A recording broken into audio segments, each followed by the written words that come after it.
Welcome to the Author's Edge radio show with Guy L. Freer and Bob Price. Now, this show airs nationwide on the My Genre Radio Network, Monday through Friday at 2 p.m. and 7 p.m. Each week on their show, they help authors create books that transform our lives and imaginations. Through radio excellence, they create a unique community resource, one that promotes, connects, and fosters a sense of well-being. Gael and Bob maintain a focus on sharing books, publishing, marketing, and writing solutions. They serve listeners by providing outlets for their creative skills and energies, and they help them flourish in the competitive marketplace. Their weekly show provides intros, writing spotlights, helps you in promoting your book, your writing, your publishing, your marketing tidbits, and much more. Okay, audience, here's Gael and Bob. Hi, Bob. How are you today? Wonderful, wonderful, wonderful. Just fighting these sinuses if I cough a couple of times. I'm just trying to stay awake. I flew in last night from Lake City. I'm like really tired. That's a long way to go. Well, flapping those wings, I'll tell you, it wears you out. It wears you out. Okay, so today we're talking with Hal Markovitz. You want to tell us about him?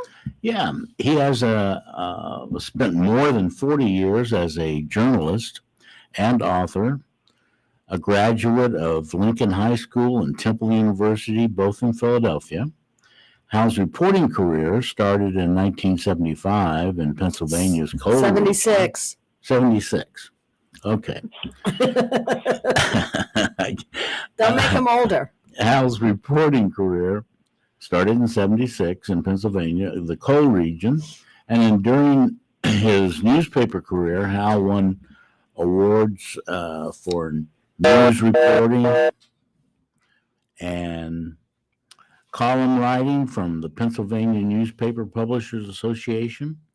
Hal covered politics for his entire career in journalism, giving him a unique insight into the reasons politicians do the often strange things that they do.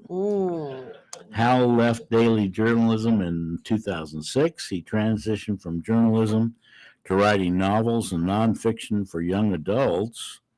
He has over 200 books in publication. Wow. That is truly amazing. So Hal, how'd you get started on your writing career? The very beginning, or go back as far. I always get delighted when people ask me that because I'm always wondering: do I start from birth? Do I start from when I finish college, or when do I start? But wherever you want to start. I think it was in high school. I developed an interest in writing, and wrote for the school newspaper and the school literary magazine, and in 1972, I graduated from high school and at college, majored in journalism. All right. Tell me that an English teacher inspired you. I cannot tell you that. I'm sorry. Oh, man. I am a retired English teacher. That is why I'm saying that. I'm very sorry. No, I was more inspired by the writers I was reading and the type of things I was reading back then, and like what?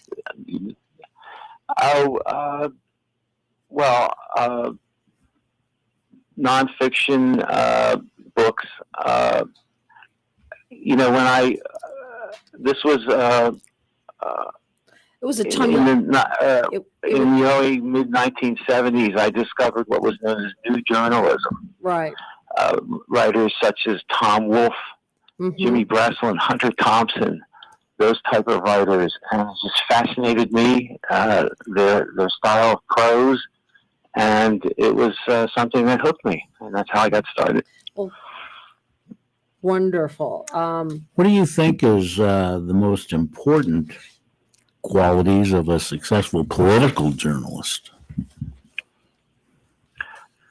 I covered politics for pretty much my entire career in journalism.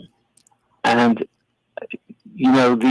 of course you have to be up on all the political trends and whatever, but more so you need to develop sources in the political world, people who will talk to you, people who trust you, and I seem to see less and less of that now as I read stories about government and politics. That it just doesn't seem like reporters have as much of an insight into the political world that they used to.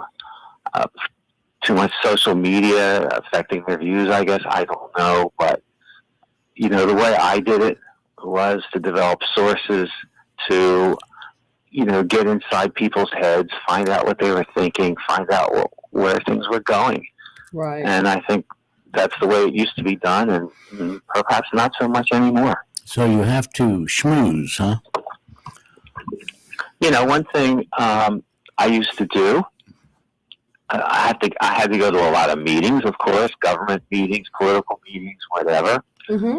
And I found out showing up 15, 20 minutes early was really a good idea. Wow. Because you would find a lot of kind of, people in the know, politicians, whomever, party workers, kind of getting there early, hanging around, and being very chatty. Well, that makes a lot of sense, because that's when their guard is down. They're getting a cup of coffee or a cup of tea or whatever, Exactly. And they just want to relax before the show starts, as it were. And and they were very chatty, and they were very happy to chat with me. Yeah, that makes perfect sense. Really, it really does. How did you approach covering controversial topics? Oh, well, you cover a controversial, especially when you didn't agree with it.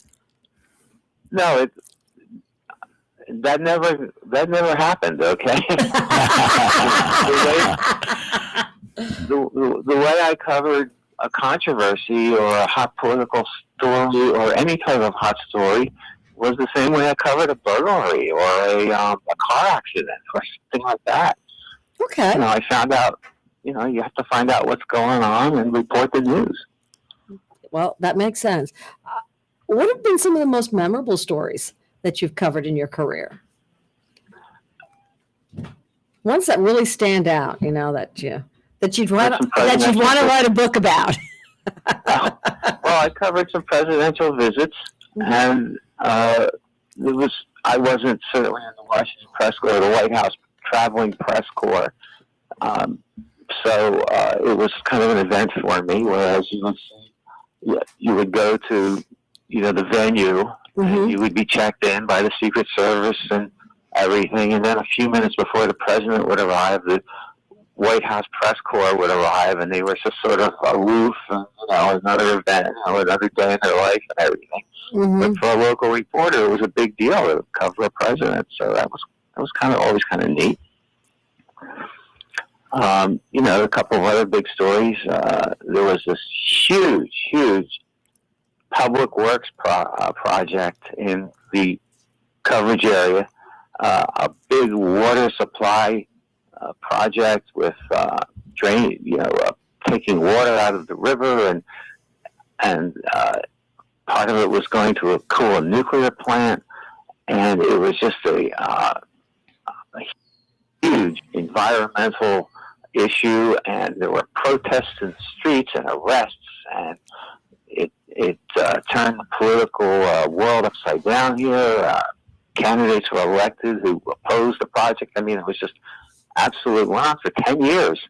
Wow. And it was amazing. So, I mean, that kept me busy for a long time. If you remember Abby Hoffman. Mm-hmm. Absolutely. He got involved in it. Wow. And I got to know Abby. And one thing about Abby, say what you want about him, he was kind of a little off base, kind of a strange fellow. He always returned your calls. Well, that's important. Absolutely. How did you and I talked briefly before about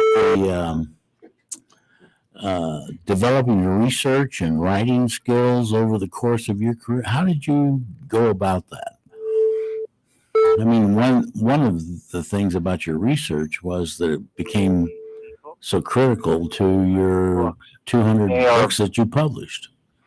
Right. By and large, books written for the school what's known as the school library market. Their publishers market them to school libraries, but basically mostly middle schools. They're written for 7th, 8th, 9th grade readers. They run about 8 to 12,000 words. They're written on nonfiction topics, and they are written specifically for kids to write book reports about. So the teacher does a unit on the Cold War in history class.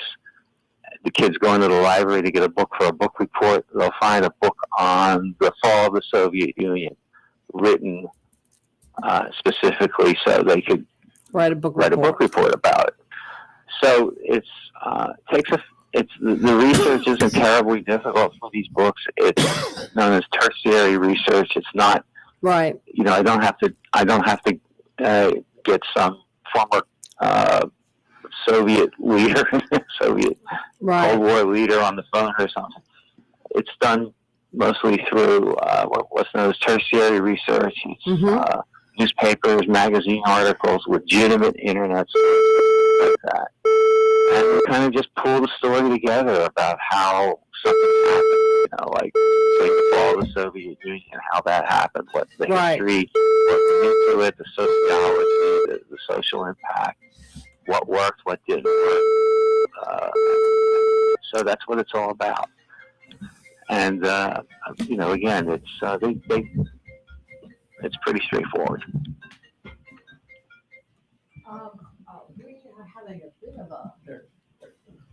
Yeah, we were having a phone call coming in. Yeah. Okay. Getting back. All right. So, the books that you're writing now are you still writing the children's high schooler books? I still do a few over the.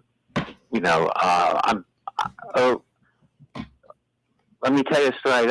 I don't mean to tell this story to make a joke about it, but sort of to illustrate what it's like to write these books. I started in the late 90s. Started writing and moonlighting when I was still working for my newspaper, because I kind of saw the end coming. My newspaper. Right. And in fact, in 2006, I left just before I was going to get laid off. But okay. Because that was one of the things I was curious about. I was able to fall back on this work. And again, I tell this story not to make a joke about it, but kind of to illustrate what this industry is all about. In 2001, we had the attack on the World Trade Center. Right. And I would say, I within hours, perhaps, of the attack, my phone was ringing, and the publishers of these books needed books on Islam. They needed books on Middle East countries. They needed books on terrorism. They needed books on everything that 9/11 meant, because they didn't have any on school library shelves. And they knew the school libraries were going to want these books. Absolutely. And they are. I'm sorry? Absolutely. You're right. Yes. You're right. They are going to want those books, because that is going to be a hot topic, and kids are going to want to ask those kind of questions, and they're going to. For the next 2 or 3 years, that's basically all I wrote. Books about terrorism. I wrote books about individual Middle East countries. Books about events in the Middle East, domestic terrorism. And everything that kind of had any tangential link to that, 9/11, terrorist attack. Yeah. Were you under contract with? Go ahead. I'm sorry. Well, I was going to say that's what propels these publishers.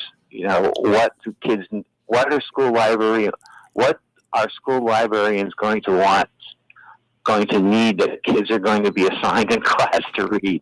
Right. Okay. Well, were you under contract with Simon Schuster? No. Is it just kind of... I know there's a website from Simon and Schuster with me all over it. I don't know how it got there. Yes. No, there's about over the years I've worked for about a dozen of these publishers. Nothing the size of Simon and Schuster, but some of them are pretty big. Some of them are substantial companies. And again, over the last 20 years, I've worked for about a dozen of these publishers. And how did you how did you get around to working with all of these different publishers? Well, it originally started again in it's kind of a funny story. In the late 90s, I think it was 1998, 1999, my wife is a advertising copywriter, and she was actually the head of the department at this company she worked for. Mm-hmm. She managed other copywriters, and one of her copywriters did this kind of work, and she told my wife that she had a book. She was working for a publisher, and she had a book, and she couldn't do it for whatever reason, and she asked my wife if she wanted to do it. And my wife said, geez, I'm kind of busy, but maybe my husband will do it. So they asked me, and I said, yeah, sure, okay. So I had a chat with the editor at this publishing house, and he okayed it. He gave me the title. And it was a biography of Robin Williams. And wait, it gets better. Oh, wow. It was a biography of Robin Williams, and it was part of a series, and this is typical, they do these a lot. Mm-hmm. It was a part of a series of books they were publishing on overcoming adversity. And each book was on a celebrity who had, in some fashion, overcome adversity, okay? Well, that's so he said, interesting. what you have to do is you have to write a biography of Robin and talk about which adversity his battle against whatever adversity it is. And then he tells me he thinks Robin Williams is dyslexic. Okay? And so that's what I'm supposed to look for. So I read everything I can on Robin Williams. I mean, again, newspaper articles, magazine articles. This is back in the 90s, Right. Everything I can find. And I can't find anything that says he's dyslexic. So that's weird. I call up I think I'm going to lose the book. So I call up the editor, and I said, look, I've been researching this guy for several weeks, and I can't find anything that suggests he's dyslexic. He says, well, what have you done that? I said, well, he's a drug abuser, he's an alcoholic, he's depressed, he says, he's anxiety. Right. He says, oh, okay, that's fine. Go with that stuff. Oh, my gosh. So I found some adversity, but just not. Yeah.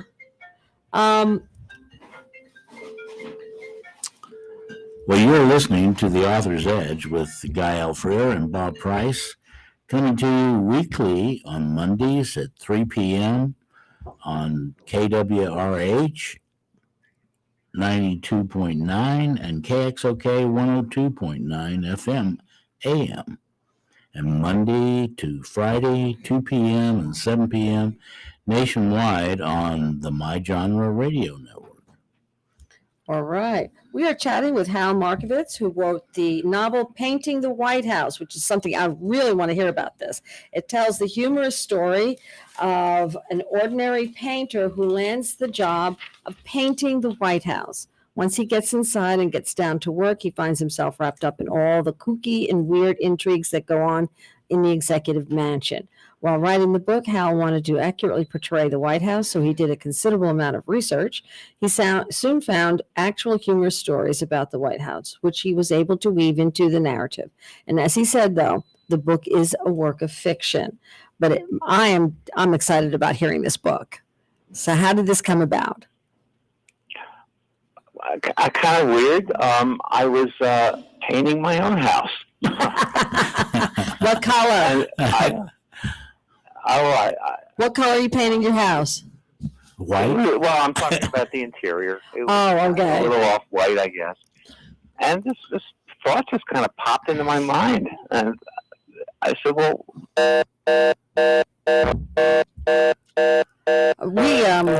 We keep getting call-ins, and I'm getting... It's like... I am so sorry. I apologize for this.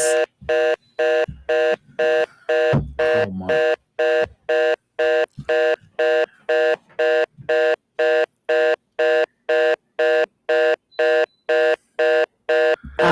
Yeah, we are getting a call in, and right now it's like a busy signal, and it's just kind of odd, and and I'm having a hard time hearing. And I guess we'll cut that out. I guess we will. Tape. Yes, that will be gone. But thank you for waiting, Hal, and being patient with us. And our engineer just stepped out for a moment.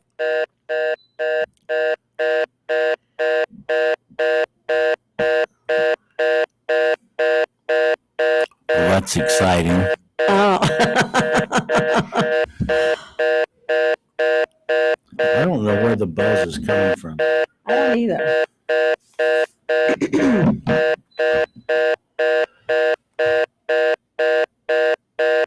One phone.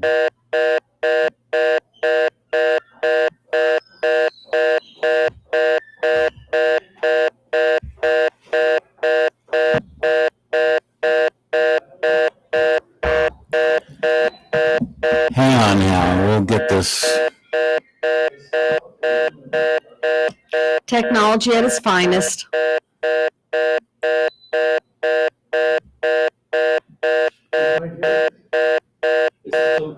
It's still doing it. It's a busy signal. We're getting a busy signal. Drew was calling? He probably wants in. Go see if you can open the door.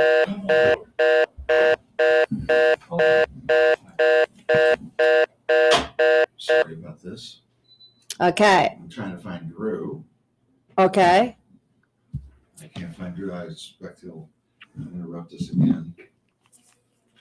Just a moment. All right. Hal, are you still there? No, he's not. He's not. He will be in a moment.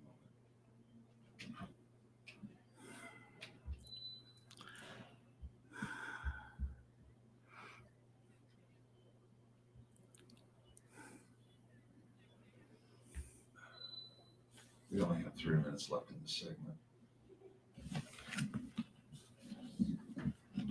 No, he's not out there. That's part of the problem. We're trying to find him. Do you have his phone number? We're gonna be able to cut that stuff out with Hal. Hello. Drew, where are you? Okay, we'll come and get you, okay? Thank you. Is he up front? I don't know, he's in the lobby somewhere. Okay, I'll go find him. Thank you, sweetie. Go, yeah, see if you can go find him. Drew Armitage. He's a young fella. And Hal will not answer the phone. There we go. Answer the phone, Hal. Hi, Hal. We're going to reconnect you now.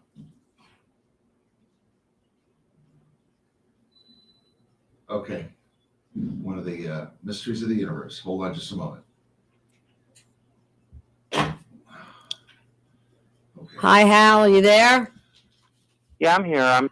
Okay, I great. got cut off, but I'm fine. I'm sorry about that. But I do. We were starting to talk about the book Painting the White House, and you explained that you were painting the inside of your house, and this idea popped into your head. So, what did you do with this? Well, Oh no, you wrote a book. I kind of played the story out in my head, and as you said, I wanted to get the details of the White House as accurately as possible because after all, he's gone from room to room, painting different rooms, and then as soon as he goes to a different room. He starts painting. He gets involved with who's ever in that room, and it's usually a very high official in the United States government, Right. or a member of the president's family.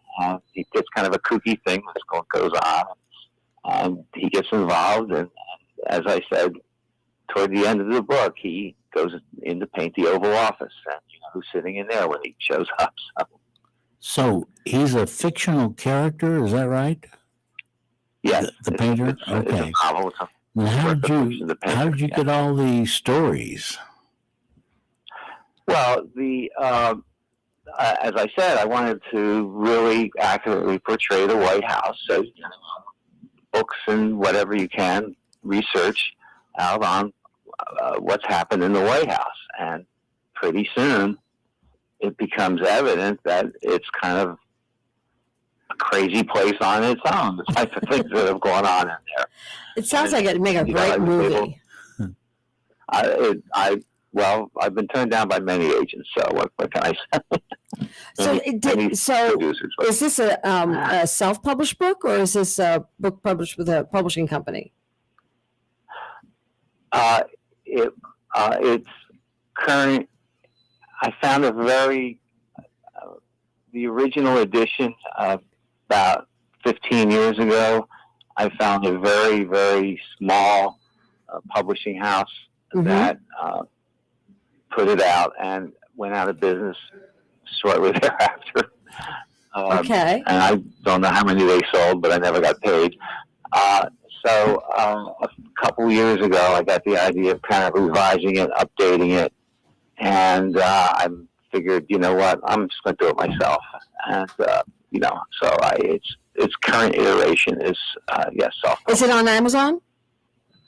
Yes. Yeah. And, Perfect. It has its own website, paintingthewhitehouse.org. paintingthewhitehouse.org. Okay, good. So can you tell us some of the stories? Well, first it was a Betsy Donahue. Who is she? Okay, this goes back again. This is something that kind of turned up as I was reading about the White House. The White House was designed back in the 1700s by an architect named James Hoban. Mm-hmm. He got the contract to design the White House, and he knew how important this was going to be. This was a big job, big important job. So he wanted to supervise the construction of the White House 24 hours a day, 7 days a week.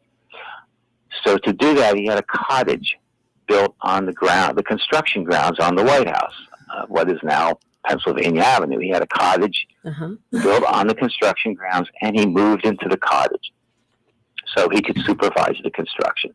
And this went on for several months. And at some point, Hoban decided things were going well. He didn't have to be there all day. So he moved out of the cottage, but he leased the cottage to a carpenter named Donahue and his wife, Betsy. So the Donahues moved into the cottage. And very shortly thereafter, it was discovered that Betsy Donahue was running a brothel out of the cottage. And therefore, the first use of the house was a brothel. A brothel that we expected. The Donahues were kicked out, by the way. Oh, I love it. That's a shame. I mean, they were just trying to make a living here. Well, which president discovered that somebody had stolen his underwear? Why would anyone steal someone's underwear? Ooh. This was during the War of 1812. This was James Madison. And as we know, Washington was invaded by the British. Mm-hmm. The city was evacuated. And the White House, of course, the president's family were evacuated. So the British arrive at the White House, which, as we know, they set on fire. Right, But ransacked. before they did that, about 100 British sailors started wandering around the White House, looking in the room, seeing what it was all about. And a few of them found their way up to the president's bedroom. Oh, my. And they found the president's underwear, and they took it with them. I guess, the voyage back to Britain, there wasn't a very good laundry on board the ship, and, they used clean underwear. Wow. President Madison, when he got back, found out he needed new underwear. That's kind of disconcerting, I think. Really, I didn't need to hear about that. Yeah, yeah. Wow. I hope it was clean. That's all I can say. What was unusual about the way President Herbert Hoover and his First Lady Lou Henry Hoover treated the White House domestic staff? The Hoovers, of course, were in the White House. Okay, actually, Hal, could we just take a quick break? We have some commercials to go to, and then we'll come right back to you and we'll finish that story up. Okay? Thank you. Okay, thank you. Do you want to become a radio show host, or do you want to create a radio show? Well, Dr. Stan Fine can help you to have your own radio show and put you on 100 cities daily across the U.S. And you can immediately start recording from a live radio studio. As a radio industry veteran, Dr. Stan Fine has 12 years of experience and has produced and hosted over 1,000 radio shows with over 10 million listeners. Dr. Stan Fine knows how to make this happen for you. He's a pro, and he can turn your dreams into a reality. Dr. Stan Fine will help you with everything from learning how to promote your show, develop a host persona, interview techniques, market your show on social media, teach you how to get guests and sponsors, and more. Dr. Stan Fine can put you on the air nationwide daily to 100 cities. If you're interested in making your dream come true, if you want to see how it all works, then give Dr. Stan Fine a call at 314-710-8413. That's 314-710-8413. You've got nothing to lose, and Dr. Stan Fine can help make your nationwide radio dreams come true. If you're looking for a new, informative health and lifestyle show to gain knowledge and inspiration to help guide your journey to think, work, and live more powerfully, then you need to listen to Sage Advice with Melissa.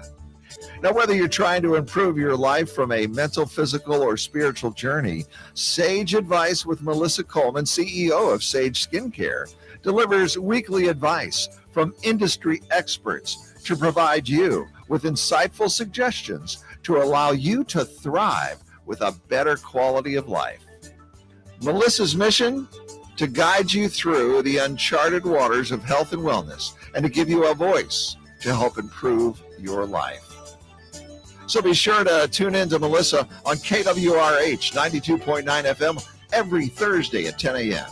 You'll be glad you did.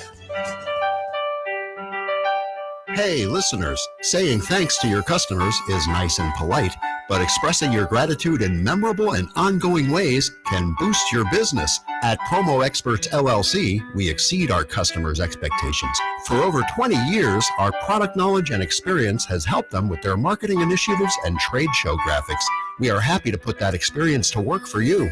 Quality products, great customer service, and prices are our #1 priority. We work with you to find unique, creative, and new ideas that fit your image and expectations, helping you build strong relationships with your customers. When you select Promo Experts as your marketing partner, we help you to see more than the big picture. For more information about this exciting opportunity, contact Diane Carson, President, at 636-458-5241. That's 636-458-5241.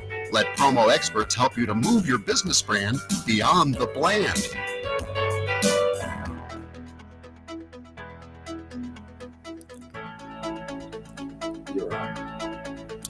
Hey, Hal, you were about to tell the story of the Hoovers. Right. Of course, the Hoovers were in the White House, late 20s, early 30s, and the President Hoover and the First Lady really felt that the White House was their home, and it was a very personal feeling for them. And they didn't like to see a lot of staff bouncing around the White House, whatever, particularly the housekeeping staff. Okay, you know, the housekeepers, the butlers, the cooks, all those folks. They just wanted to be by themselves when they were in the White House.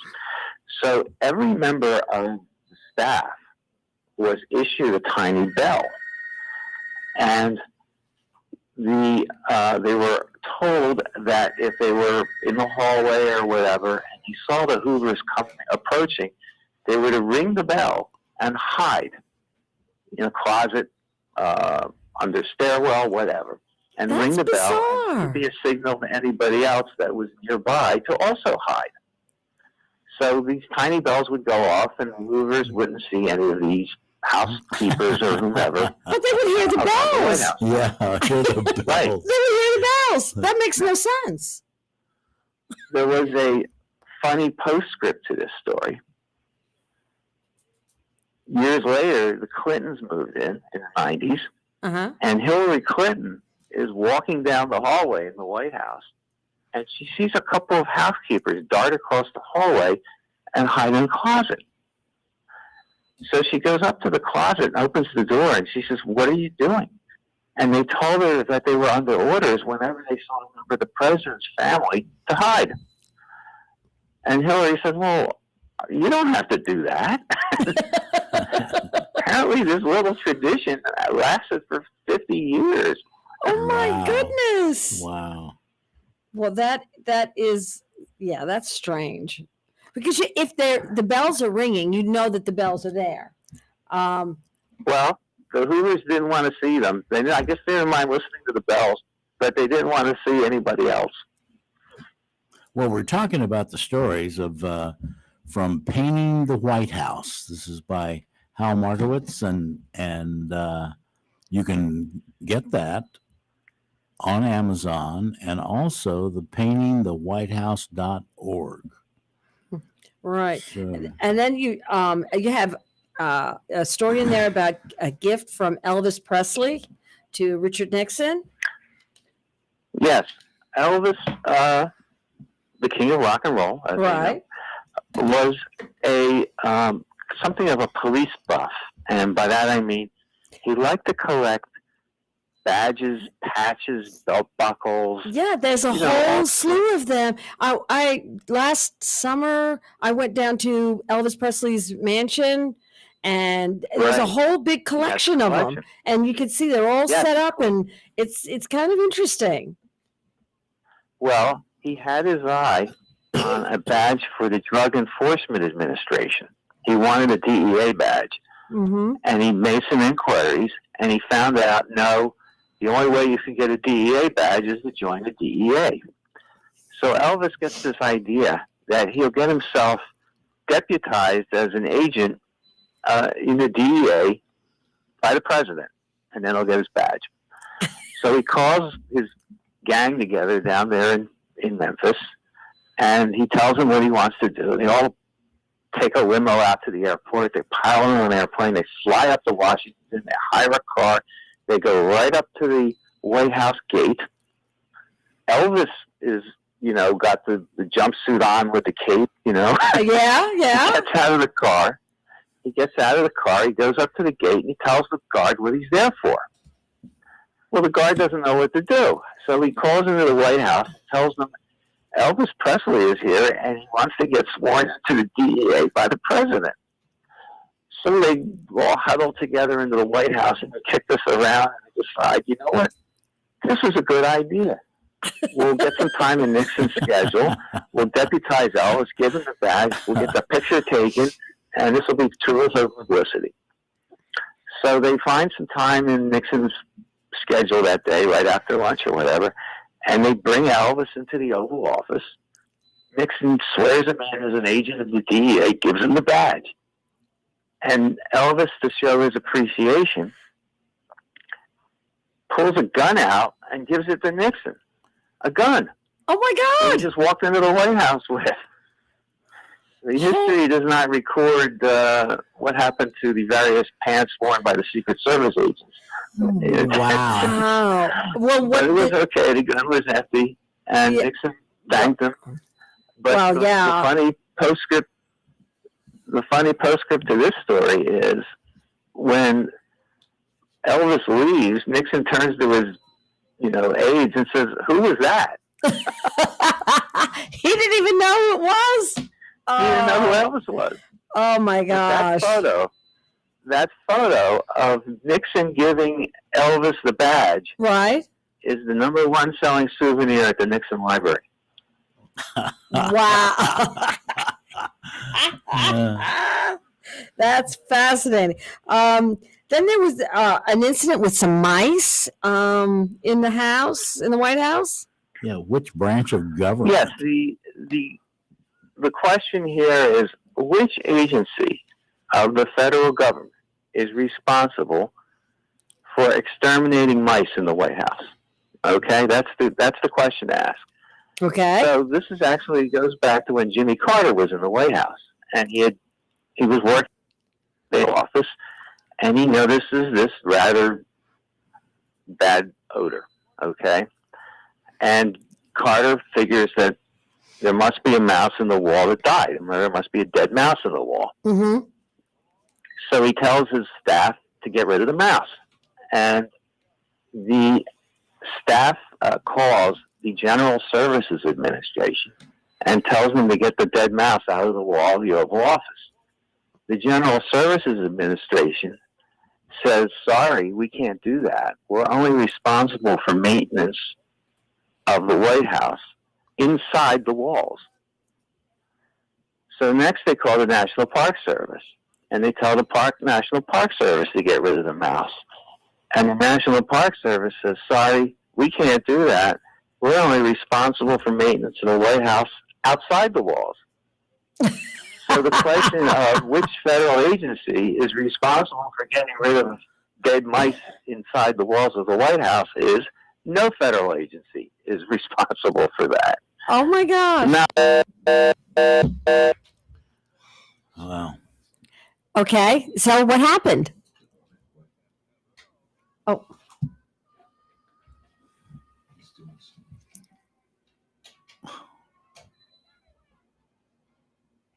What's going on with this phone? Hold on just a moment. Hello, Hal? Okay. yes. Okay, so tell us what happened.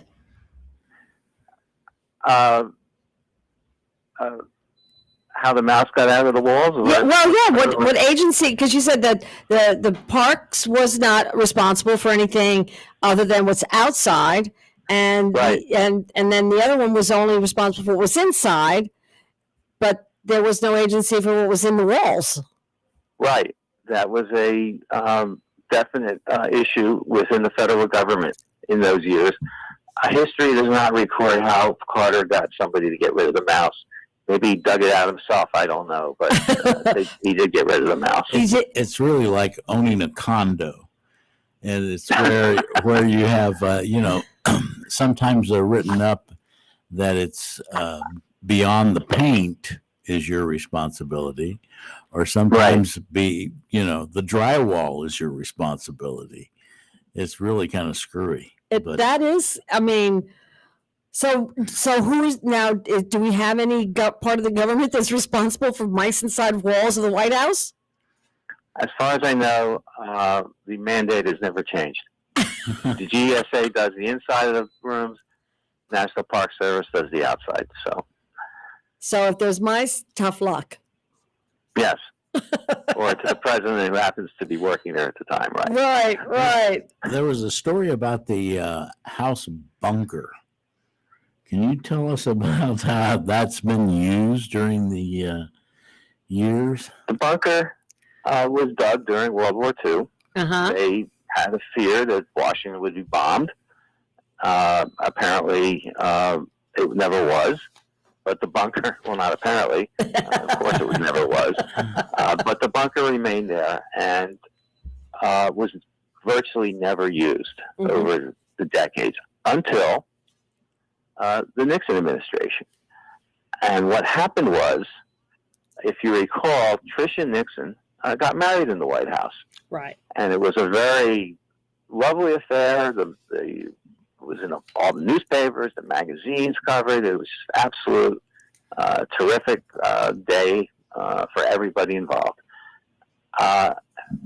Shortly thereafter, however, a producer of pornographic movies decided to make a spoof of the Nixon wedding in the White House and used transgender actors to make this movie, and you can imagine what this was all about.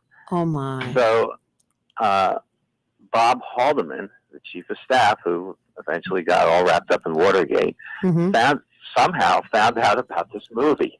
Right? I don't know how, but somehow he found out about it, and he was absolutely livid. And he called the staff together, and he said, "This is a terrible thing. This is, this is absolutely unacceptable. We have to get rid of this movie." So he sent some staff members out to see if they could buy a copy of this pornographic movie. And again, this is in the 70s, and there's no DVDs, no VHS, right. Whatever. They went out and apparently found a copy of this thing on 8mm film, and I don't know where they found it, but they got it. They brought it back into the White House, and the whole staff retreated down into the bunker to watch this movie. Oh my goodness gracious! And one of the members of the staff invited to watch the movie was John Dean, the counsel to the president. And at the end of the movie, they're livid. They're angry. They got to do something. And Dean raises his hand and said, "Well, I'm very sorry. We have a First Amendment in this country, and you can't do anything about it. So, too bad." And the movie, I guess, never, made it to Hollywood or whatever, and it was quickly forgotten anyway. But right. For an hour or so, that bunker was used for a very specific purpose. Wow. So is the movie still available? I mean, can we, is it? Are you looking for this movie? No, not really, but I just want to know, can you look for it? Not that I am looking It's for probably on DVD. I'm just fascinated by this concept. Okay, you're listening. I personally have not made a search for it, so You're listening to The Author's Edge with Gael Freer and Bob Price, coming to you weekly on Mondays at 3 p.m. on KWRH 92.9 and KXOK 102.9 FM, and Monday to Friday 2 p.m. and 7 p.m. nationwide on the My Genre Radio Network. So, what other cool stories do you have about painting the White House? Well, of course, I mean, Jimmy Carter has been in the news the Yes, he last has. few days or so, and there was that story about the dead mouse in Carter. There are a couple other funny stories about Carter. One of the stories is that when the Carters moved into the White House, Jimmy and Rosalind, they needed a nanny for Amy. Mm-hmm. They would travel, and so they hired a recently paroled woman who had served a sentence for homicide, Oh my! murder, and they believed in second chances, Right. and they hired this woman to be Amy's nanny, and it was fine. It worked out. She had been rehabilitated, and they were really happy with what she provided, for the family. However, when Carter found out that one of his aides was living out of wedlock with his girlfriend, he told the guy, "Either get married or you're fired."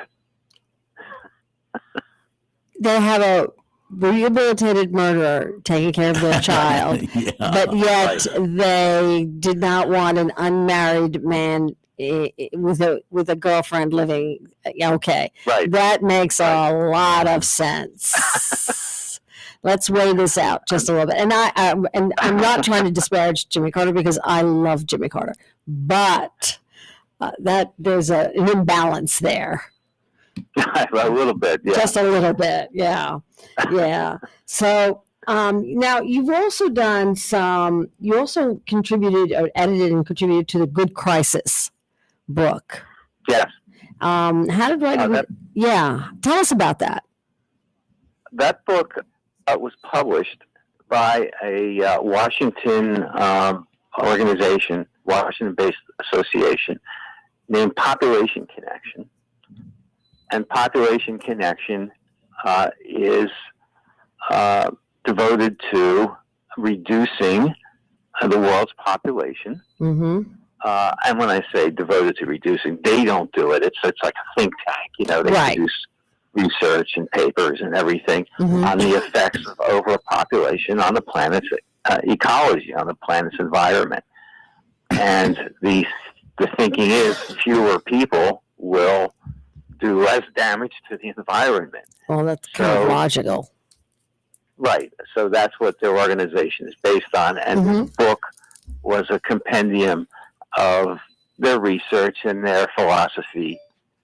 The president of Population Connection is a fellow who was formerly involved in politics, in local politics where I work, and I got to know him very well and remained in contact with him over the years after he moved to Washington and whatever. And when they were planning this book, I guess it was 3-4 years ago, he got in touch with me and he said, we need some chapters for this and this and this. Can you handle them? And I said, oh, my pleasure. And so, it's various topics on, again, how overpopulation affects the planet's environment.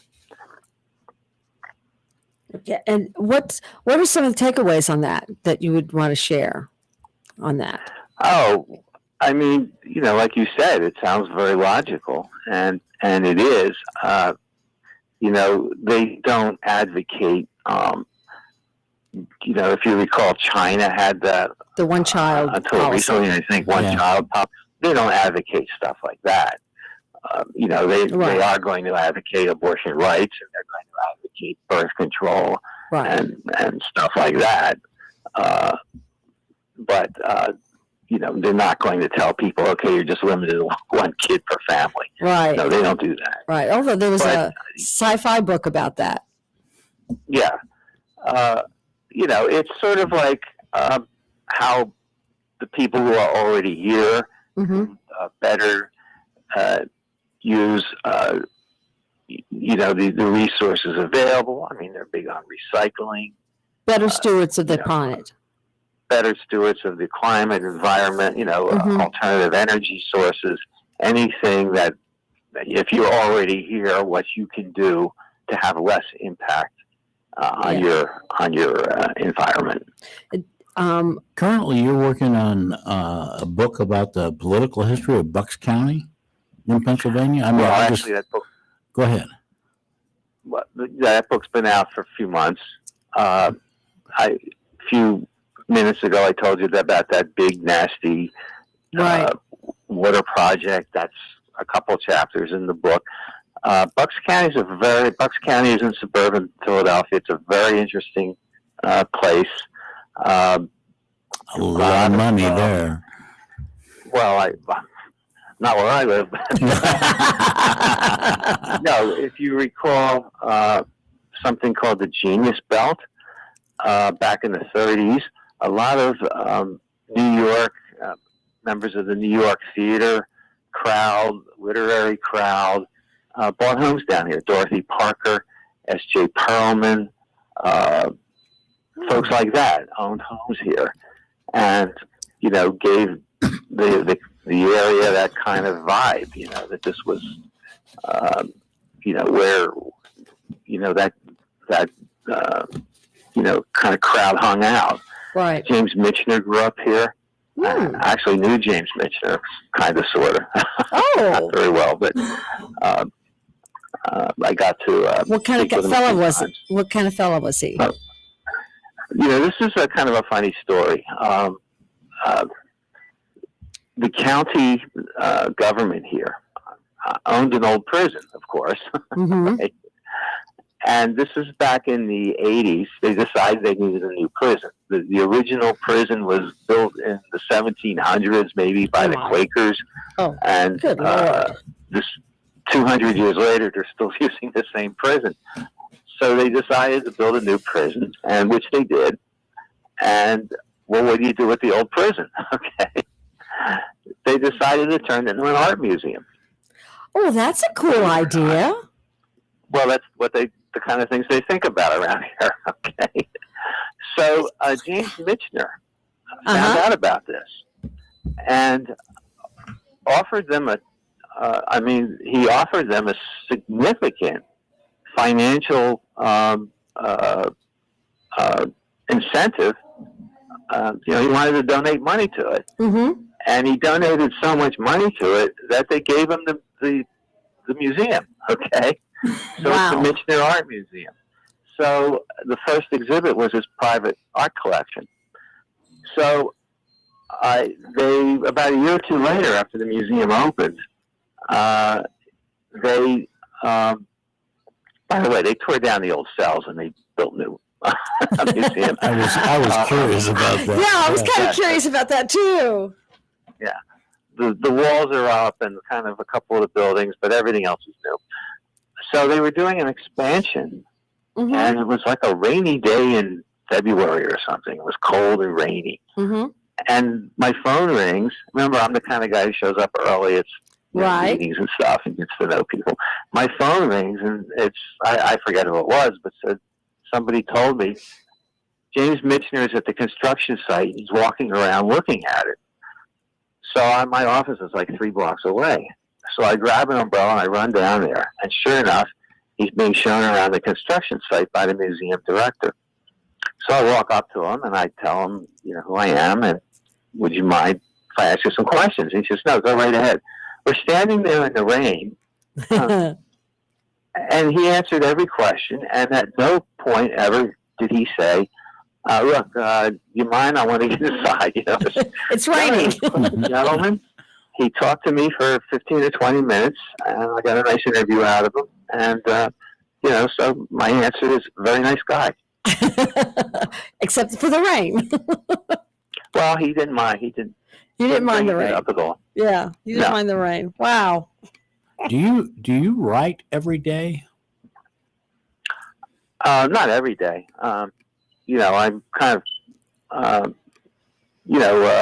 scaled back a bit. I just finished 2 books for my publisher that I work for now, and taking a little time off. As we talked about, I just spent 5 days in Arizona, so Right. taking a little time off right now. What are the 2 books that you just finished writing? I had been like the go-to guy for the controversy. Mm-hmm. I had the book on the Black Lives Matter movement. Mm-hmm. I had the book on the 2020 election, and I asked me to do a book on the COVID pandemic. Okay. So they come to me in the late fall, and they said, we need a book on the war in Ukraine. And I said, you know what? Can you give me a break? Can you give me something kind of light and fluffy? Yeah. And they said, oh, okay. So they gave me 2 titles over the winter, which I finished now. The first title was A Teenager's Guide to the Supernatural. Okay. That is Got light and witches in fluffy. it, ghosts and witches and ESP and, all that stuff. Mm-hmm. And the other book was on the world of anime, Japanese animation. Right. What Yeah, goes into yeah. it. And, Lots of my students Right. were involved in that. They really enjoyed that. yes, That's a big surprisingly, thing. a big number of people as I Even a big number of Very adults popular. as well. yes, They have a lot of those anime costume whatever events. cosplays. Yes, Yeah, cosplay. That's it. That's the word I was looking for. There's a lot of that. My nephew Yeah. does that. Him and his Yeah. wife. Like, okay. All right. Well, Hal, We appreciated it. we appreciate your time and energy and patience greatly for being with us this morning. Be sure to pick up the Painting the White House at Amazon and paintingthewhitehouse.org. And along with all of the teenage series that Hal is writing, that you can find that also on Amazon. Thank you again, Hal. Have a wonderful day, and we'll see you around the inkwell.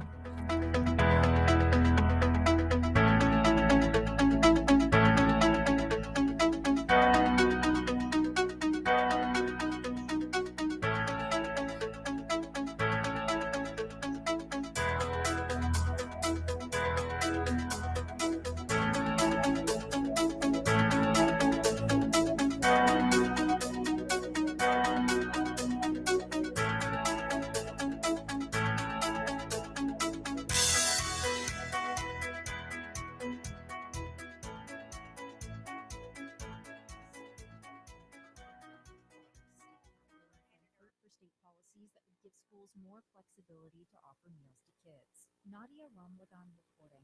The appetite to serve new social studies standards to students in some public schools continues. The State Board of Education and others are playing hot potato over what makes the cut in textbooks. Kelsey Loveseth teaches in Brookings, South Dakota. Learning about wars that will be difficult to explain to second graders, first graders.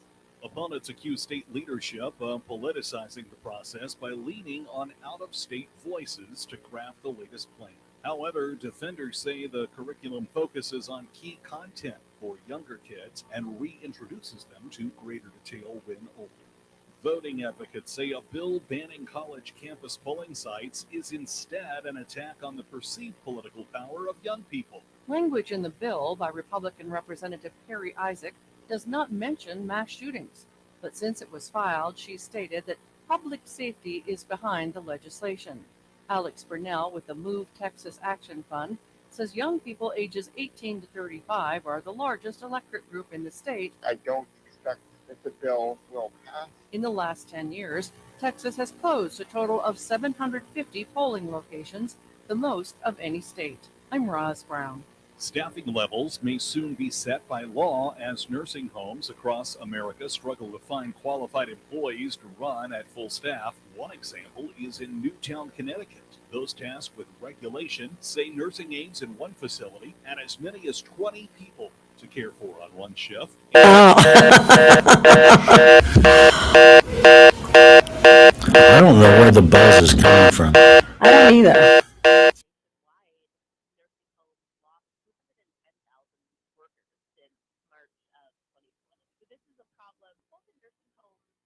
Kind of weird. I was painting my own house. What color? What color are you painting your house? White? Well, I'm talking about the interior. It was okay. A little off-white, I guess. And this thought just kind of popped into my mind. And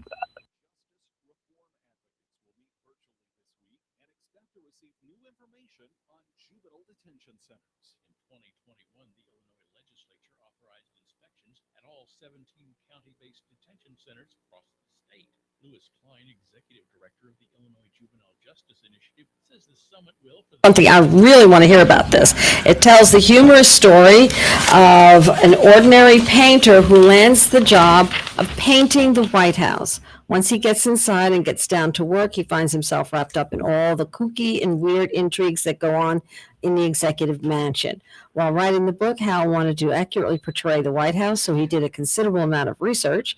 He soon found actual humorous stories about the White House, which he was able to weave into the narrative. And as he said, though, the book is a work of fiction. But I'm excited about hearing this book. So how did this come about? Kind of weird. I was painting my own house. What color? At the interior. We are getting a call in, and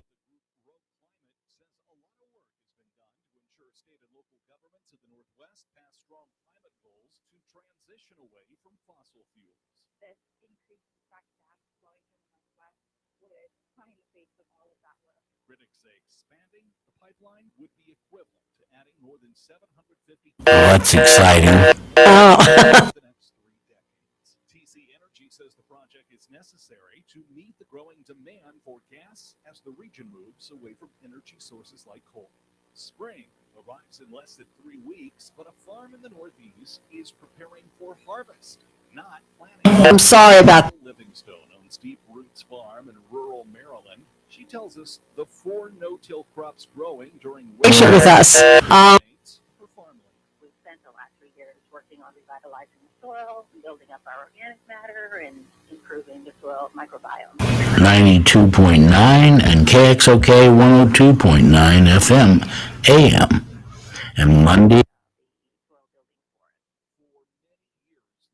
And Monday to Friday, 2 p.m. and 7 p.m.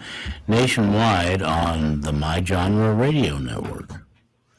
All right. We are chatting with Hal Markovitz, who wrote the novel Painting the White House, which is something I really want to hear about this. It tells the humorous story of an ordinary painter who lands the job of painting the White House. Once he gets inside and gets down to work, he finds